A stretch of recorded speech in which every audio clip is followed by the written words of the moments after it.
The following message is from the Sunday service of JIL U-Belt. We hope that you'll be encouraged. This March, we approach a new study, a new theme, which I believe is very necessary for us to discover what it really means to be a church of God. Bilang isang tunay na simbahan na tinubos ng Panginoong Jesus, hindi sa pamamagitan ng salapi o anumang material na bagay, kundi sa pamamagitan ng kanyang dugo na tumigis sa krus ng Kalbaryo, kailangan madiskubre natin na tayo ay tinawag niya upang maging prophetic church. That is our theme for this month. Everybody say, we are a prophetic church. We are a prophetic church. So yan po ang pag-aaralan natin for this month. Because JIL, the Jesus is Lord Church, is a prophetic church. Now, what does it mean? Ano ang ibig sabihin na tayo ay prophetic church? Yan ang madidiscover natin sa buong buwan ng Marso. For us to discover what it means to be a prophetic church, we must first discover what it means to be a prophet. Isang propeta. Ano ba ang ibig sabihin kapag narinig natin yung salitang propeta? Makikita natin sa Exodus chapter 7 verses 1 to 2 ang isang characterization ng isang tunay na propeta ng Diyos. Ang Panginoong Diyos mismo ang nag-describe nito sa Exodus chapter 7 verses 1 to 2. Kausap niya si Moses at sabi niya kay Moses, Moses, see, I have made you like God to Pharaoh and your brother Aaron will be your prophet. Moses, sa relasyon mo kay Aaron, parang Diyos ka sa kanya at siya ang iyong propeta. Parang lang, hindi ka talaga Diyos, pero sa relasyon mo sa kapatid mong si Aaron, parang ikaw ang Diyos at siya ang iyong propeta. Anong ibig sabihin nito? Verse 2, you are to say everything I command you, and your brother Aaron is to tell Pharaoh to let the Israelites go out of his country. Sabi ng Panginoong Diyos, meron akong sasabihin sa iyo, sasabihin mo ito kay Aaron, at si Aaron ang magsasabi nito kay Paraon. Anong ibig sabihin nun? Yun pala ang trabaho ng propeta. Siya ay tagapagsalita, spokesperson of God. Essentially, that is what a prophet is. A prophet articulates the will of God and reveals it to people. Yun ang ginagawa ng isang propeta. Kanyang binubuksan ang kalooban ng Diyos sa mata ng mga tao, sinasabi niya ito, pinoproklama niya ito sa pamamagitan ng pagsasalita o pagsusulat, ipinapahayag niya ito sa mga tao upang ang mga tao ay malaman kung ano ang kalooban ng Diyos. Essentially, that is what a prophet is. It could involve revelation of future events and purposes of God for the purpose of guidance and direction.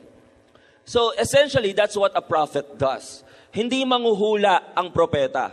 Ang propeta ay nagsasaysay ng kalooban ng Diyos. At sa pagsasaysay niya ng kalooban ng Diyos, maaaring mabanggit niya ang mangyayari sa kinabukasan dahil ang Diyos ay alam kung ano ang mangyayari sa kinabukasan. Kaya, nakakapanghula ng mga nangyayari sa kinabukasan ng propeta, pero hindi siya manghuhula, sinasabi niya lang iyon dahil yun din ang narinig niya galing sa Diyos. Maliwanag ba?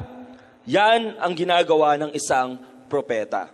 In our time today, some people in our church are given the spiritual ability to prophesy. There are exceptionally gifted people of God in our church age right now who are given the ability to prophesy. Basahin natin yung Ephesians chapter 4, verse 11. Ibinigay dito ang isang enumeration ng tinatawag na fivefold ministry. Ano-ano iyon? Sabi sa Ephesians 4:11, it was Jesus Christ who gave some to be apostles, some to be prophets, some to be evangelists, and some to be pastors and teachers. Ang ilan daw sa atin ay pinagkalooban ng kakayanan ng Panginoon upang maging apostol, una. Ikalawa, maging propeta. Pangatlo, evangelista. Pang-apat, pastor, at panglima, guro. At isa sa mga yon ang pagiging propeta. Para saan? Ano ang trabaho ng propeta? Bakit niya kailangang ibigay sa atin, isaysay sa atin ang kalooban ng Diyos? Bakit niya kailangang ipahayag ang kalooban ng Diyos? First, to encourage. Makikita natin yan sa 1 Corinthians chapter 14 verse 3 and 4 and Acts chapter 15 verse 32. The prophet reveals the word of God, opens up the will of God to people to encourage, upang magbigay ng lakas ng loob sa mga taong nanglulupaypay at nanghihina sa kanilang buhay pananampalataya. Ikalawa, to direct and guide, upang magbigay ng direksyon, ng patnubay, ng guidance sa mga taong nangangailangan nito sa simbahan.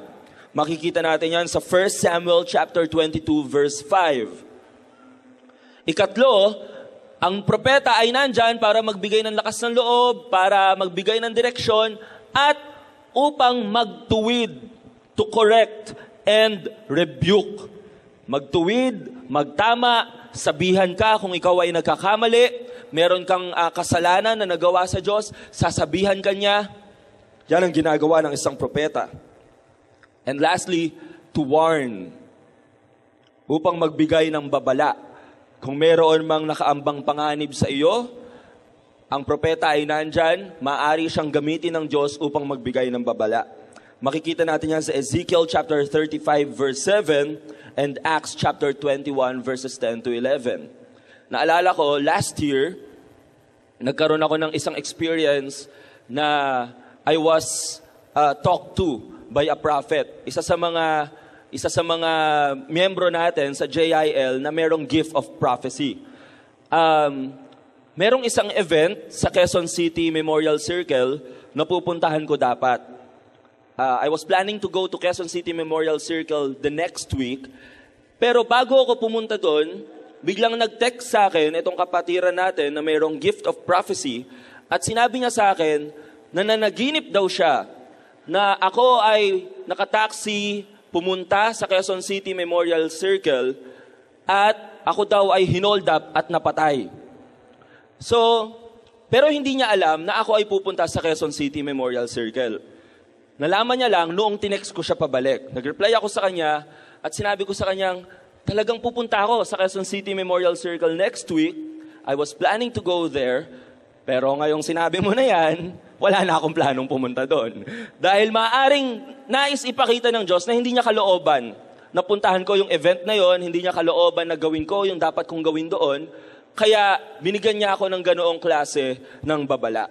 And for me, that is a revelation that the gift of prophecy operates in our time and I benefited from it.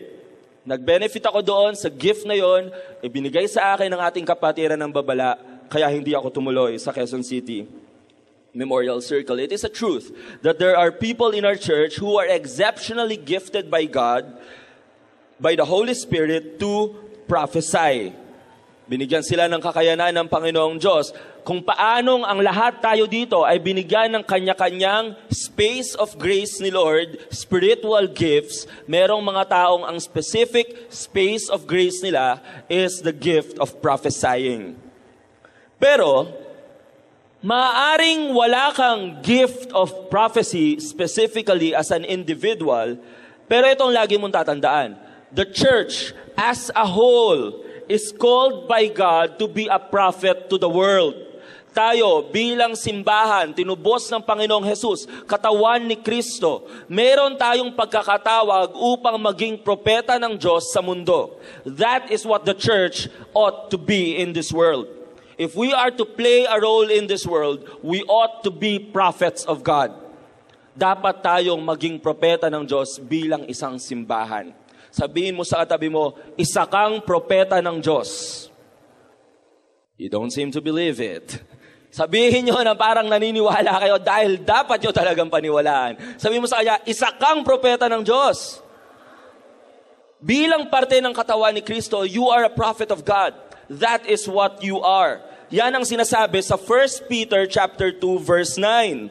Sabi dito sa 1 Peter 2:9, sinong pinag-uusapan dyan? Tayo. Sabi mo sa katabi mo, ikaw ang topic ng 1 Peter 2:9. Ikaw ang pinag-uusapan dyan. 1 Peter 2:9, but you are a chosen people. Kayo ay mga taong pinili ng Diyos, a royal priesthood, a holy nation, a people belonging to God, Bakit daw? Bakit daw tayo tinubos? Bakit daw tayo pinili ng Diyos bilang mga saserdote niya? Bakit niya tayo pinili bilang isang mga banal na bayan niya? Ito ang dahilan. Ito ang purpose. This is the reason why Jesus saved you.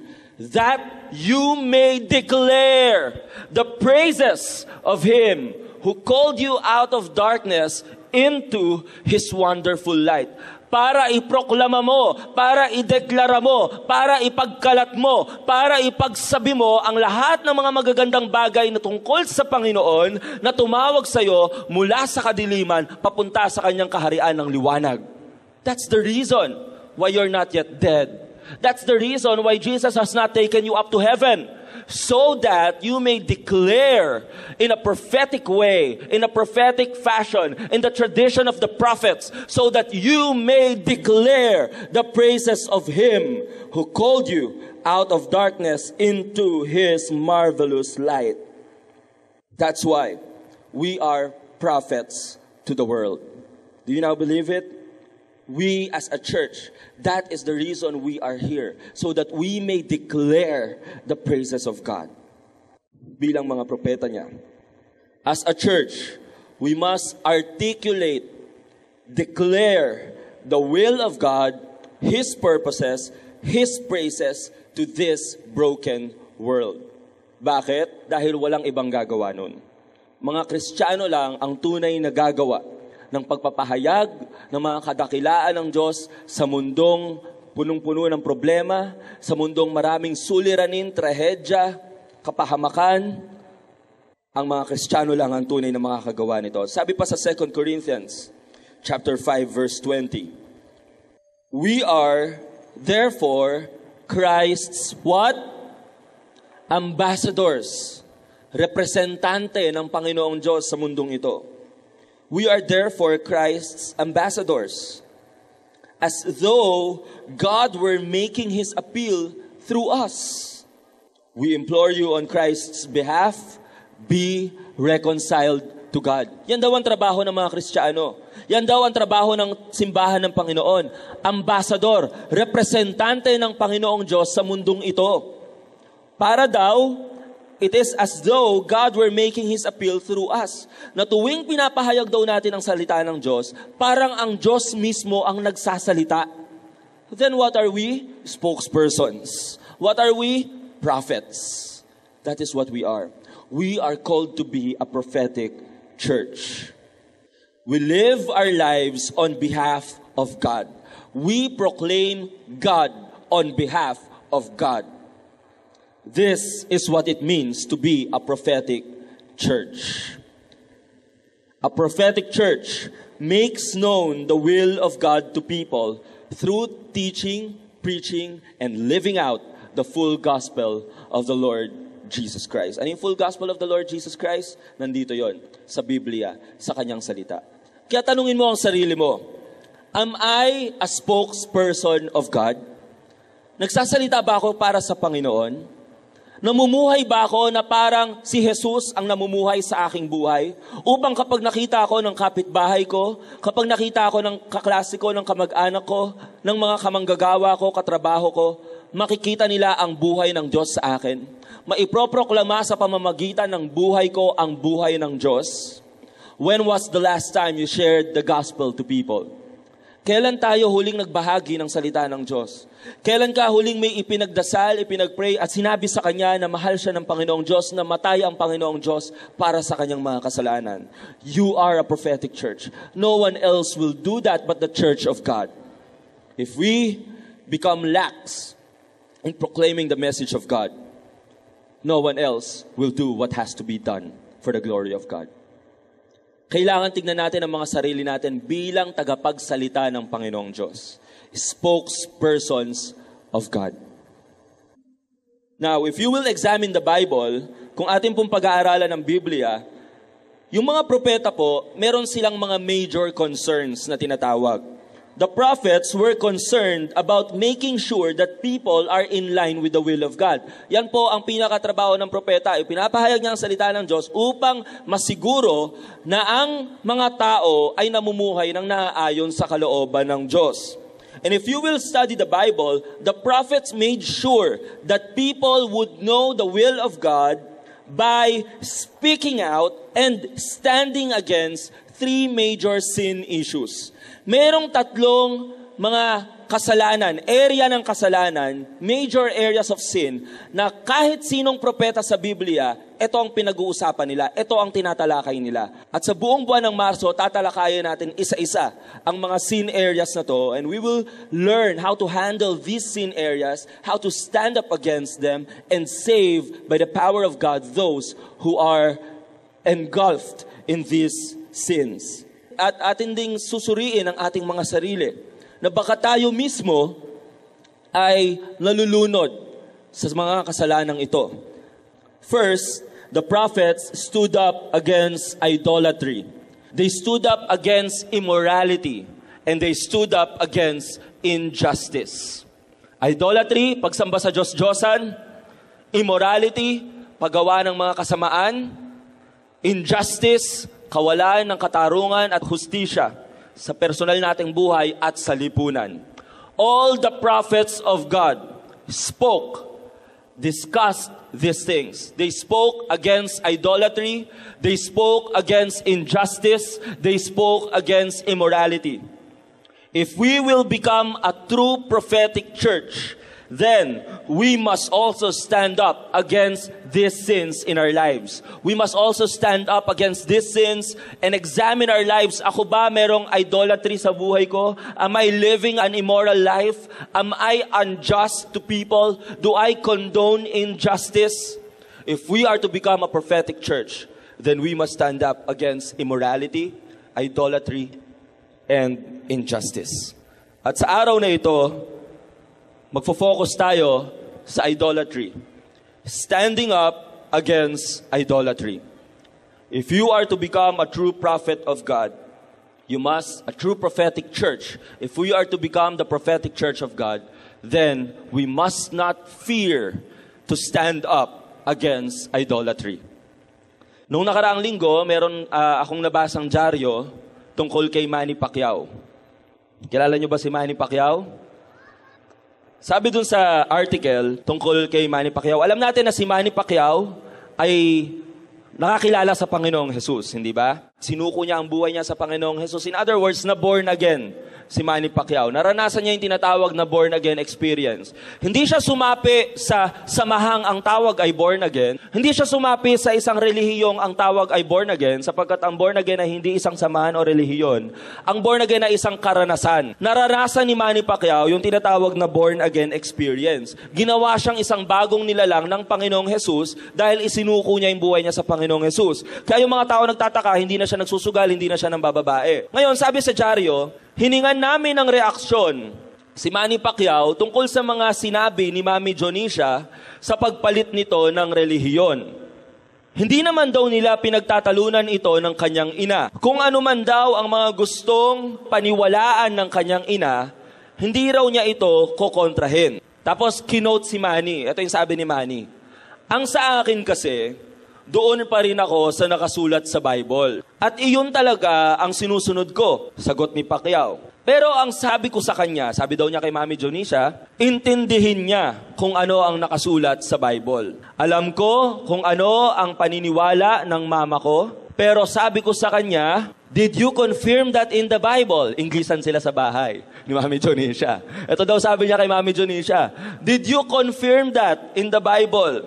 Yung faith mo, totoo ba yan? Nandyan ba sa Bible yan? Ayaw niyang mag-react sa sinasabi ni Mami Jonisha na namimiss na nitong makasama si Manny sa pagsisimba tuwing linggo. Sabi ni Manny, kailangan pa bang magkasama kami sa pagdasal? Hindi naman sa pakitang tao, pero happy ako sa mama ko na nagdasal siya.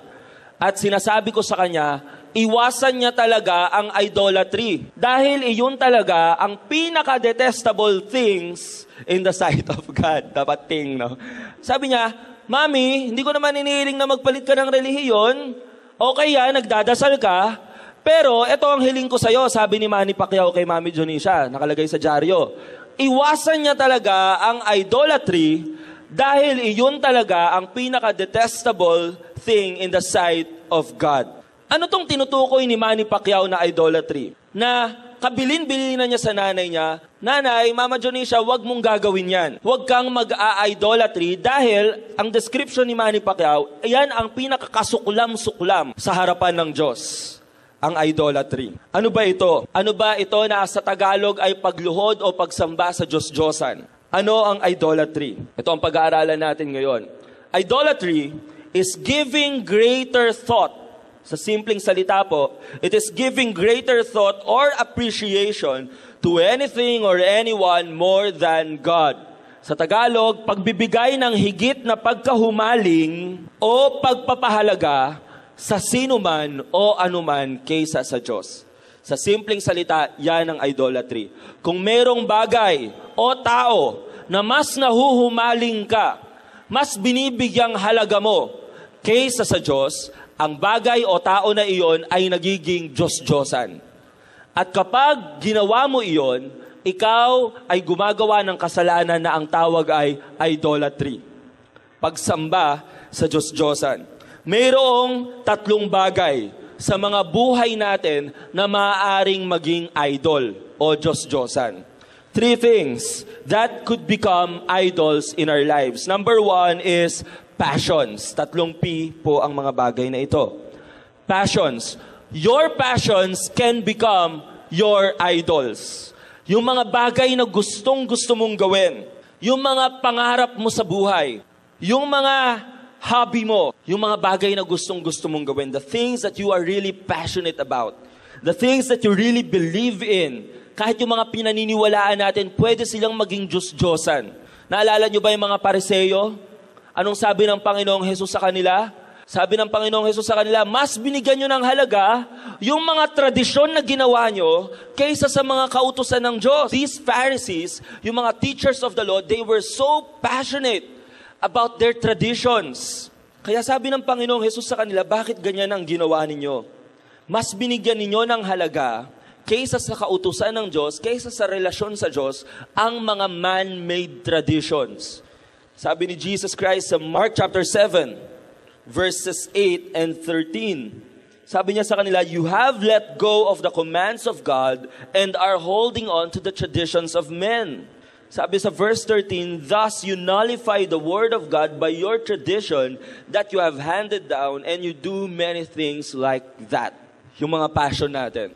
Yung mga pangarap mo ba ang nagiging pinakamahalagang bagay na sa buhay mo? Kapag yan ang naging pinakamahalagang bagay sa buhay mo, nagiging Diyos-Diyosan yan. May mga tao, mantatapak ng ibang tao, matupad lang ang pangarap nila. Maninira ng kapwa. Kapag nakaharap sa'yo, mabait. Pero kapag nakatalikod, sinasabi sa boss, ninanakaw po niya yung stapler natin. Kinukuha po niya yung mga paperclip natin. Kahit hindi naman totoo. Some people make their dreams, their passions, the things that they desire most, their number 1 priority in life. When that happens, they become idolaters. Sumasamba sila sa Diyos-Diyosan. Passion mo ba ang pag-Facebook, ang pag-Twitter, ang pag-i-internet, ang pagdodota? Baka mamaya yan na ang number 1 passion mo. 10 oras kang nakababad sa Dota, tapos kapag magbabasa na ng Bible o magpre-pray, tinatamad na ako, ayoko na magbasa ng Bible, ayoko na mag-pray, inaantok na ako, sumakit na yung mata ko, kadodota. Cafe Facebook. When that happens, you become an idolater.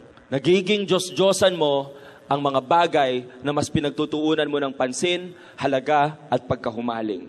That's the number 1, your passion. Passion mo bang sumikat? Makilala ng ibang tao? Yumaman? Kung passion mo yon, walang masama sa pagsikat, walang masama sa pag-asenso sa buhay at pagyaman. Pero kailangan siguraduhin natin na sa proseso ng pag-abot natin ng ating mga pangarap, ipinagkakatiwala natin ito sa Panginoong Diyos, binibigyan pa rin natin ng higit na panahon, importansya talaga ang Diyos sa buhay natin, at hindi natin siya nananakawan ng ating oras. Number 2 is possessions. May mga tao naman na ang Diyos-Diyosan nila ay ang mga bagay na mayroon sila, o ang mga bagay na hinahangad nilang magkaroon sila. Kagaya ng pera, bahay, lupa, kotse, bag, damit, sapatos, PlayStation, iPad, ano pa ba yung mga uso ngayon? Galaxy, Samsung Galaxy, mga ganyang bagay. Sabi sa Colossians chapter 3 verse 5, talks about greed. Sabi dito, put to death, therefore, whatever belongs to your earthly nature. Sexual immorality, impurity, lust, evil desires, and what? Greed. Pagkasakim sa mga material na bagay. Pagkasakim sa pera, sa lapi. Ano daw ang greed? Sabi ni Apostle Paul, this is idolatry. Ito ay pagsamba sa Diyos-Diyosan. Kung ikaw ay isang materyosong tao, masaya ka lang kapag may mga material na bagay ka. Tingin mo, masasaya ang buhay mo kapag mas dumami ang pera mo, kapag mas dumami ang damit mo, kapag mas dumami ang sapatos mo, kapag mas dumami ang bag mo, ang alahas mo, para maipakita mo sa mga tao. If you think that way, your possessions are becoming your gods. Nagiging idol mo ang mga possessions mo. Anong sabi ni Jesus sa Matthew chapter 6, verse 24? Sabi sa Matthew chapter 6 verse 24, sabi ni Jesus Christ, no one can serve two masters. Either he will hate the one and love the other, or he will be devoted to the one and despise the other. Wala daw taong kayang maglingkod sa dalawang Panginoon. Dahil kung siya ay maglilingkod sa isang Panginoon, ang isa pang Panginoon ay kanyang kamumuhian. Kung siya ay luluhod, yuyuko sa isang Panginoon, ang isa pang Panginoon ay hindi na niya maaaring paglingkuran. Sa mas praktikal na pananalita, sabi ni Jesus, you cannot serve both God and money. Hindi maaaring sinasabi mong tunay mong pinaglilingkuran ng Diyos, pero sa totoo, ang puso mo ay ganid sakim sa pera at sa lapi. Wala kang ibang inisip kundi paano kakikita ng pera. Sabi sa Proverbs, have the wisdom. Do not wear yourself out in getting rich. Huwag mong pagurin ang sarili mo, ubusin ang lakas at kalusugan mo sa pagpapayaman. Have the wisdom to show restraint. Sabi sa Proverbs. Magpakita daw tayo ng karunungan. Paano? Sa pagpipigil sa sarili natin. Dahil ang buhay ay hindi lang dapat umiikot sa pera. Kaya sabi ni Jesus, you cannot serve both God and money. Let us examine ourselves. Masyado ba ako nagiging sakim sa salapi? Ang buhay ko ba walang inisip kundi kinsenas katapusan? 2 date lang ang alam ko sa kalendaryo, 15 at 30. Dahil yun lang yung 2 date na kumikita ako. Yun lang ba ang purpose ng buhay natin? Ang mamuhay para sa kinsenas at katapusan? That's not the purpose of your life. If you live that way, your possessions are becoming your gods. Nagiging Diyos-Diyosan mo ang iyong mga ari-arian. Be careful how you live. Your passions, your possessions, they might be becoming your gods.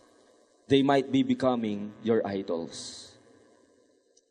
Let us examine ourselves right now.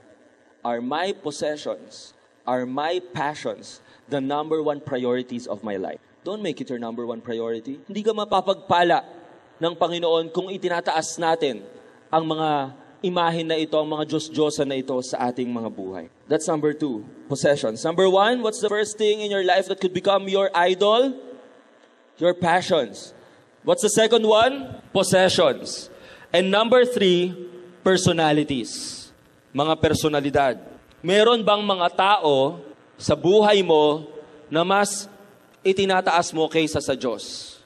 Iniidolo mo, hinahangaan mo, binibigyan mo ng pagsamba o paghanga o palakpak o panahon kaysa sa Diyos.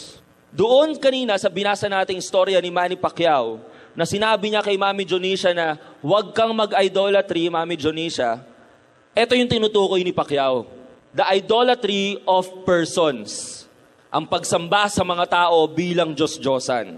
Ito ang tinutukoy ni Pacquiao, ang pagtitiwala, pagsamba, o pananalangin sa mga tao o nilalang na para bang sila ay Diyos. Ang tawag dyan ay idolatry. Naalala ko, noong 1948, buhay na ako no? Sa mga bali-balita lang, nabasa, narinig sa mga tao, 1948, mayroon daw aparisyon ng Blessed Mary, si Maria, ang ina sa laman ng ating Panginoong Jesus, sa Lipa, Batangas. At umulan ng rose petals. Nagpakita siya sa isang babae na nagngangalang Teresita Castillo. At ito ang sinabi ni Mary, kay Teresita Castillo, I am the mediatrix of all grace. Ano ibig sabihin ng mediatrix? Tagapamagitan. Ako ang tagapamagitan ng lahat ng biyaya ng Diyos, ng lahat ng kabutihan ng Diyos. Yun daw ang sinabi ni Maria dito kay Teresita Castillo noong 1948. Noong 1989 naman, si Judiel Nieva, yan, naalala na to ng ating mga mommies. So, noong 1989, sabi daw, etong si Blessed Mary ay nagpakita daw kay Judiel Nieva. Sabi ni Judiel, eto daw estatwa ay lumuha ng dugo. At nakakita na sila nung araw na sumasayaw. Tears of blood and dancing sun. Pero siguro ang pinakasikat sa buong mundo ay noong 1917 sa Fatima, Portugal. Kaya nagkaroon ng Our Lady of Fatima. Dahil ito daw si Blessed Mary ay nagpakita sa 3 bata sa Fatima at ito daw ang sinabi doon sa isa sa mga bata sa Portuguese. When you make some sacrifice, say, "O Jesus, it is for your love, for the conversion of sinners, and in reparation for sins committed against the Immaculate Heart of Mary." Sabi daw ni Mary doon sa mga bata, kapag kayo ay nag-aalay sa Panginoong Hesus, sabihin ninyo, ito ay para sa pag-ibig mo, para sa pagkakakilala ng mga tao sa Diyos, at para sa pagpapatawad ng mga kasalanang nagawa namin laban sa puso ni Maria. Sa lahat ng mga aparisyon na ito, may pagkakapare-pareho. Sabi niya, mediatrix of all grace, tagapamagitan ng lahat ng biyaya. At sabi niya, kailangang humingi daw tayo ng tawad sa mga kasalanan na nagawa natin laban sa puso ni Maria. Does that sound like the Mary that we read in the Bible? Iyan ba ang Maria na inire-reveal ng Bible sa atin? May 2 katangian si Maria kapag binasa natin ang Biblia. 2 lang ang katangiang makikita natin sa Kanya at dapat natin siyang tularan sa mga katangian na ito. Una, sa John chapter 2. Noong nasa kasal, ang Panginoong Hesus at si Maria ay kasama siya doon, naubusan ng alak ang mga ikinakasal. Sabi ni Maria sa Panginoong Hesus, naubusan na sila ng alak. Do something, Jesus! Sabi ni Mary. Pero anong sabi ni Jesus kay Mary? Babae, ginang, isang term na puno ng paggalang sa kanilang lengguwahe. Ginang, hindi pa dumating ang panahon ko. Why do you involve me? Sabi ni Jesus sa kanya, teka lang, gagawin ko kung anong dapat kong gawin, even without you saying it. And then ano sabi ni Maria sa mga disipulo ng Panginoong Hesus? Ito ang sabi niya, gawin nyo lang kung ano ang sinasabi niya. Yun ang sinabi ni Mary. Gawin nyo lang kung ano ang sinasabi niya. So her first characteristic is that she was submissive to the Savior. John chapter 2. She was submissive to the Savior. Siya ay nagpasakop sa Panginoong Hesus. At dapat natin siyang tularan na magpasakop din sa Panginoong Hesus. Isa pang katangian ni Maria, makikita natin sa Luke chapter 1, verse 4. Noong ipinahayag ni Anghel Gabriel sa kanya na siya ay magdadalang tao, ang batang Hesus ay ilalagay sa kanyang sinapupunan, siya ay nanalangin, ang tawag dito ay Magnificat ng ating Christian tradition. Anong sabi ni Mary sa Luke chapter 1 verse 47? My soul glorifies the Lord, and my spirit rejoices in God my Savior. So sabi niya, iniluluwalhati ko ang pangalan ng Diyos, at ang aking spirito ay nagdiriwang dito sa Diyos na to na aking tagapagligtas. Maging si Maria ay nangangailangan ng tagapagligtas. At sinabi niya na in relation to God, He is my Savior. Siya ang aking tagapagligtas. Anong ibig sabihin nito? Si Maria ay hindi kayang iligtas ang kanyang sarili. Kaya bakit tayo lalapit sa kanya at sabihin, Mary, save us. Mary, pray for us. We cannot do that. Sabi sa Bible, Mary was submissive to Jesus Christ. She was submissive to the Savior. And number 2, she was in need of the Savior. In-acknowledge niya mismo na kailangan niya ng tagapagligtas. Noong 1948, sinabi daw ni Mary, she is the mediatrix, tagapamagitan of all grace. Pero anong alam natin sa 1 Timothy chapter 2 verse 5, sabi ni Jesus Christ, through the Apostle Paul, there is only one mediator between God and man. Sino daw? The man, Christ Jesus. Meron lang isa, hindi dalawa, hindi tatlo, hindi marami, hindi kalahati ng isa. Isa. Merong isang tagapamagitan sa pagitan ng Diyos at tao. Sino yon? Ang Panginoong Jesus. There's only one being in this world who can go between you and God. Meron lang isang pwedeng magdala ng mga panalangin mo sa Diyos. Sino yon? Si Jesus Christ. Walang iba. Hindi si Mary, hindi rin naman ang mga apostol, hindi rin naman ang mga santong tinatawag natin. Kung maalala natin, si Peter in Acts chapter 10 verses 23 to 26, si Peter nakipagtagpo kay Cornelius. Anong gustong gawin ni Cornelius nung nakita niya si Peter? Dahil nalaman niyang si Peter ay alagad ng Diyos at tunay na tagasunod ng Diyos at apostol ng Diyos, gusto niyang sambahin si Peter. Siya ay lumuhod. Pero ano sabi ni Peter sa kanya? Basahin natin. Acts chapter 10, verses 23 to 26. Cornelius met Peter and fell at his feet in reverence. Lumuhod daw itong si Cornelius kay Pedro. Pero anong sabi ni Pedro? Sa verse 26, stand up! I am only a man myself. Tumayo ka, wag mo akong luhuran. Dahil ako ay tao rin kagaya mo. Sa kasawiang palad, maraming tao ngayon ang nagbibigay ng kanilang pananampalataya sa mga tinatawag na santo. Sa estatwa ni Pedro, pinupunasan, niluluhuran, dinadasalan. Pero makikita natin dito sa Acts chapter 10 verse 26, sabi ni Pedro, tumayo ka, wag mo akong luhuran. Dahil ako ay tao rin kagaya mo. Si Apostol Pablo, nangyari rin sa kanya yan. Sa Acts chapter 14 verses 8 to 15. Nandito si Paul, kasama niya si Barnabas. Akala nila, si Barnabas, si Zeus. Sino si Zeus? Greek god. Akala nila si Paul, si Hermes, messenger of the gods, nagkatawang tao. Kaya gusto nilang sambahin si Pablo at si Barnabas. Pero anong ginawa nila, Apostle Paul? Sabi nila, wag niyo kaming sambahin. Why are you doing this? Sabi niya sa verse 15, Acts 14:15. Men, why are you doing this? We too are only men, human like you. Kami ay tao rin na kagaya nyo. We are bringing you good news, telling you to turn from these worthless things to the living God who made heaven and earth and sea and everything in them. Anong agad na ginawa nila, Paul? They pointed the people to Jesus. They pointed the people to God, the creator of heaven, earth, and sea. They refused to be prayed to. They refused to be worshipped. Doon din sa Revelation chapter 19 verses 9 to 10. Isipin natin, hindi pala pwede yung mga santo. Hindi pala pwede yung mga tao. Mga angel kaya. Pwede kaya sabihin, Angel Gabriel, dalhin mo po ang panalangin kong ito sa Diyos. Revelation chapter 19 verses 9 to 10. May anghel na nagpakita kay Apostle John. Si John lumuhod, na overwhelmed siya. Gusto niyang mag-alay ng respeto sa angel na ito. Pero anong ginawa ng angel? He rebuked John. He said, don't do that. Huwag mong gawin yan. Hindi yan tama. Ang Diyos lang ang dapat nating sambahin. So may mga nagpapakitang aparisyon ayon sa ibang tao. At alam niyo ba ang nangyayari sa mga aparisyon na ito? Dinadagsa ito ng mga sangkatutak na tao. Dinadasalan ang mga aparisyon at ang mga imaheng kanilang itinatayo dito. But the Bible teaches that this is not the correct form of worship that God wants to give Him. Sino ngayon itong mga aparisyon na ito na nagpapakita sa mga tao?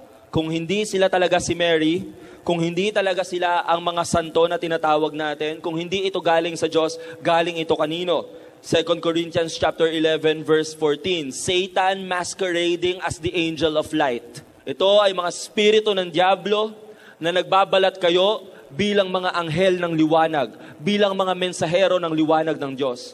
Ngunit sa totoo, sila ay hindi. Sapagkat ipinagbabawal sa Deuteronomy chapter 18 verses 10 to 11 ang pagkausap sa mga espiritu ng mga patay na. Kung tutuusin, si Maria ay patay na, nandun na siya sa kalangitan, at hindi na siya maaaring bumalik pa sa atin. At hindi na siya maaaring magdala ng mensahe sa atin. That is unbiblical. That is not from God. Isang nakakalungkot na katotohanan dito sa ating mundo at sa ating bansang Pilipinas, maraming tao ang nahuhumaling sa ganitong uri ng pagsamba na alam nating hindi kalooban ng Diyos. Idolatry, worshiping personalities who are not gods themselves. Worshiping personalities who are lesser than the God who should be worshipped. Kaya sabi sa Exodus, ano yung binigay sa Ten Commandments? Exodus chapter 20. Sabi ni Lord dito, I am the Lord your God.